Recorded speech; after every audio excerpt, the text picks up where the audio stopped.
Hello মামা, কোনবা শালির বাচ্চা হ্যান্ডেলের বাইক নিয়ে গেছে গা। এই জন্য তোকে আমি কইছিলাম কাকবা সাথে করে নিয়ে যা, তুই তো নিয়ে গেলি না। হইছে মামা, এখন কি করবো ওইটা কও। কি আর করবি এখন, এক কাম কর, হেলমেটটা পিন্দা নে আগে।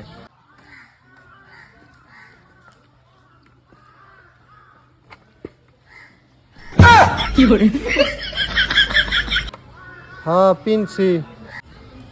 তাহলে এক কাম কর, এখন তুই ঘুরাবো। মামা